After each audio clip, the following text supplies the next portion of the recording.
Good morning friends. जो infertile couple हैं उनको बहुत सारी बातें दिमाग में आने लगती हैं। उनके दिमाग में बहुत सारे क्वेश्चंस आना शुरू हो जाते हैं कि शायद वो किस कारण से प्रेग्नेंट नहीं हो पा रहे हैं। तो जो उनके मन में सवाल है, जैसे कि उन्हें सेक्स कितनी बार करना चाहिए, फ्रीक्वेंट करना चाहिए या एक महीने में करना चाहिए उन्हें, या उनका पोजीशन क्या होना चाहिए, या तो फिर उनको किसी तरह का लुब्रिकेंट्स वगैरह का इस्तेमाल करना चाहिए, यूज करना चाहिए, या उनको किस दिन में करना चाहिए या रात में करना चाहिए।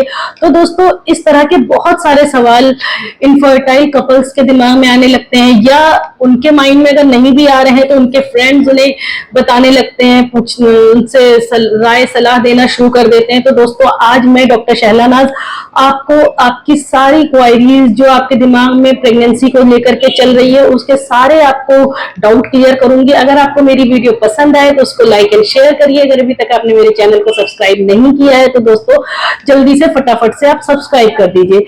सबसे पहले तो दोस्तों होता क्या है कि प्रेगनेंसी में होती कैसे है प्रेगनेंसी, ओव्यूलेशन के टाइम पर जो एग रिलीज होता है वो सिर्फ 12 से 24 घंटे के लिए ही जिंदा रहता है, और जो स्पर्म होता है एक बार इजैकुलेशन होने के बाद 3 से 5 डेज तक वो आपके सर्वाइकल कैनाल में लाइव हेल्दी कंडीशन में रहता है।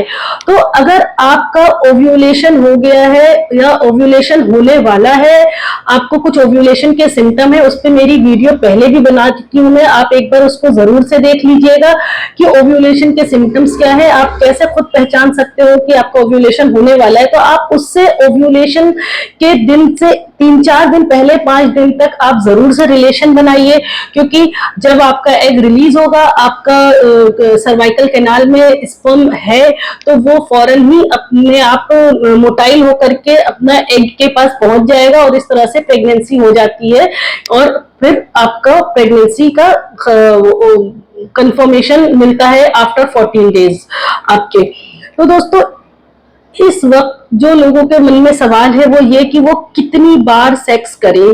तो इसमें ऐसा कुछ नहीं है आप कितनी बार सेक्स करो। हाँ, आपको बहुत लंबे टाइम तक सेक्स को नहीं, कई लोग का डाउट होता है, मिथ होता है कि अगर वो लंबे समय तक सेक्स नहीं करेंगे यानी इंटरकोर्स नहीं करेंगे वो, तो उस चीज से फायदा तो है, आपके स्पर्म काउंट जरूर थोड़े से बढ़ सकते हैं, बट उनकी जो क्वालिटी होगी और उनका जो स्पर्म की मोटिलिटी होगी वो खराब क्वालिटी की होगी, खराब होगी, अच्छी नहीं होगी।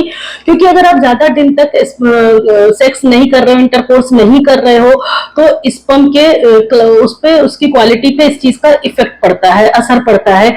और कुछ लोग का क्या होता है सवाल कि वो एक दिन में कितनी बार सेक्स करें। तो कुछ लोग क्या करते हैं कि ज्यादा बार सेक्स करते हैं, रिलेशन बनाते हैं, तो उससे पता एक होती कोई दिक्कत नहीं है, बस एक प्रॉब्लम होती है उसमें कि आपको ये पता नहीं होता कि आपका ओव्यूलेशन डे कौन सा है, किस दिन आपका ओव्यूलेशन होने वाला है। और जिस दिन आपका ओव्यूलेशन डे होता है आप उस दिन बहुत ज्यादा एग्जॉस्ट हो जाते हो, थक जाते हो, और फिर जिस दिन आपका ओव्यूलेशन है उस दिन आपको जरूर से रिलेशन बनाना चाहिए। जैसा कि मैंने आपको पहले बताया कि सिर्फ 12 से 24 आवर्स तक ही एग लाइव रहते हैं, तो उस दिन आप रिलेशन नहीं बनाओगे तो जाहिर सी बात है कि आपका फिर पता नहीं चलेगा आपको और आपकी प्रेगनेंसी नहीं हो पाएगी। और उसके अलावा जो ओव्यूलेशन डे पे रिलेशन बनाने से मैक्सिमम चांस होते हैं प्रेगनेंसी होने के, क्योंकि वो आपका सबसे अच्छी क्वालिटी ऑफ एग होता है ओव्यूलेशन के समय जब आपका होता है। तो ये तो हो गया आपको कि कब रिलेशन बनाना चाहिए और कितनी फ्रीक्वेंटली बनाना चाहिए। दूसरा जो सवाल है पेशेंट्स का वो ये कि उनको कौन सी पोजीशन में सेक्स करना चाहिए। तो दोस्तों, इसका पोजीशन से किसी तरह से भी कोई लेना देना नहीं है आपका प्रेगनेंसी से, बस जिसमें आप और आपके पार्टनर एंजॉय कर सको और आपका स्टिमुलेशन अच्छा रहे और साथ में डीप पेनिट्रेशन हो, आप वो पोजीशन आजमा सकते हो, ट्राई कर सकते हो और उसमें आप प्रेगनेंसी भी आराम से कर सकते हो। जो एक और क्वायरी है लोगों की वो ये कि दिन में करें या रात में करना बेस्ट होता है। तो वैसे तो किसी भी समय करो आप, उसका किसी से टाइमिंग से कोई मतलब नहीं है, लेकिन फिर भी अगर आप मॉर्निंग के टाइम में करते हो तो उससे क्या होता है कि जो आपका स्ट्रेस की वजह से या वर्कलोड की वजह से जो स्पर्म कम हो गए हैं वो रात में फिर आपको एक साउंड स्लीप लेने के बाद, परफेक्ट स्लीप लेने के बाद वो रीजनरेट हो जाएंगे और एक गुड क्वालिटी ऑफ स्पर्म आपके बनेंगे। तो बेटर है कि आप मॉर्निंग में करो। और उसके अलावा जो लोगों के क्वेश्चन होते हैं वो ये कि आपको ओरल सेक्स करना चाहिए या नहीं करना चाहिए। तो ओरल सेक्स से आपकी जो प्रेगनेंसी है वो इंटरफेयर होती है ओरल सेक्स की वजह से, क्योंकि जो आपका सलाइवा है वो आपके वेजाइना को और आपके सर्वाइकल म्यूकस के पीएच को चेंज करता है, इंटरफेयर करता है, तो उससे आपकी प्रेगनेंसी होने में दिक्कत होगी। तो ओरल सेक्स नहीं करना चाहिए आपको अगर आप प्रेगनेंसी प्लान कर रहे हो, ट्राई कर रहे हो तो। और ऑर्गेजम का सवाल होता है, कई पेशेंट्स का पूछना है कि ऑर्गेजम के समय अगर आप इंटरकोर्स कर रहे हो तो ये एक अच्छी चीज है, आपको उस समय मैक्सिमम आपका स्टिमुलेशन होगा। तो जब मैक्सिमम स्टिमुलेशन होता है तो उस समय एक good quality of sperm release होते हैं आपकी बॉडी से, तो उसके मोटिलिटी भी अच्छी होती है, क्वालिटी भी अच्छी होती है और काउंट्स भी अच्छे होते हैं। तो ऑर्गेजम के समय अगर आप रिलेशन बना रहे हो तो वो आपके लिए एक फायदे की चीज है, आपकी प्रेगनेंसी के लिए वो पॉजिटिव है, अच्छी।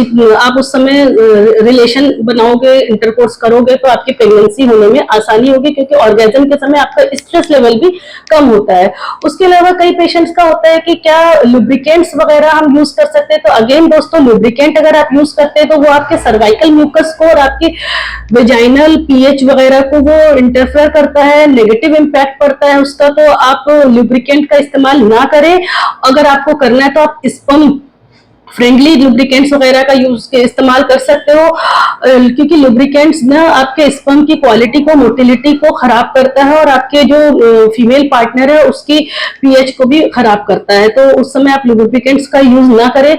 उसके अलावा जो आप बेस्ट कर सकते हो अब अर्ली कंसीव करने के लिए, जल्द से जल्द प्रेग्नेंट होने के लिए, वो ये कि आप अपना वेट मेंटेन रखो, आइडियल वेट रखो, मोटापा भी नहीं, बहुत पतला भी नहीं। आप अपने जो आपके पीरियड्स हैं उनको रेगुलर होना चाहिए, आपको पीसीओडी या किसी और तरह का पीआईडी वगैरह का इन्फेक्शन नहीं होना चाहिए। अगर ऐसा कुछ है तो आप अपने डॉक्टर से मिलिए।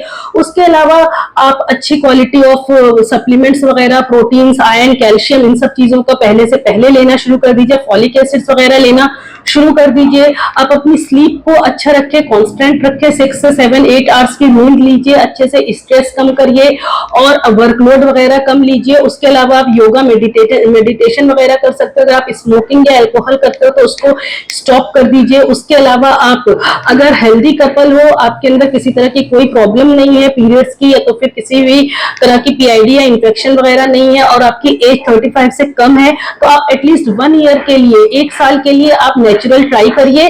अगर फिर भी नहीं होता है तो आप अपने डॉक्टर से कंसल्ट करिए। और अगर आपकी एज 35 से ऊपर है, एक्सक्लूडिंग आपको किसी तरह की बीमारी नहीं है कि आपके पीरियड्स रेगुलर आते हैं, तो आप 6 मंथ्स के लिए ट्राई करिए। अगर उसके बाद भी आपको प्रोग्रेस नहीं होता है, मिलता है, तो आप अपने डॉक्टर से कंसल्ट करिए। Thank you.